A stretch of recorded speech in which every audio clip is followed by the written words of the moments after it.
Subject కి ఒక teacher అంటారు, అన్ని సబ్జెక్టులు నన్ను చదవమంటారు.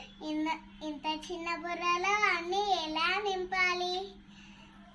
Class work, homework, fail notes అంటారు.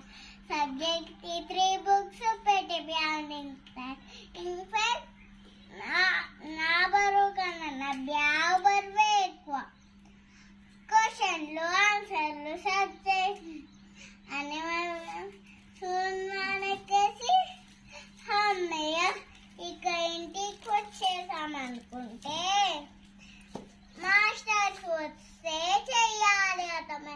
రిపోగా చూపిస్తే ఇంట్లో ఉన్న పనిష్మెంట్. హోంవర్క్ చేయమంటూ మమ్మీ చెప్తుంటుంది. ట్యూషన్ టైం అయిందని డాడీ తరుముతుంటారు. డాన్స్ క్లాస్ వెళ్ళమని తాతయ్య తిడతారు.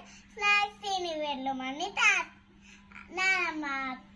ఇక అన్నీ అయిపోయాక కాసేపు టీవీ చూద్దాం అనుకుంటే మమ్మీ ఇట్ట ఇచ్చింది పెట్టి ఎక్కమంది. చిన్న ఆఫీసులో తెల్లారిపోయింది.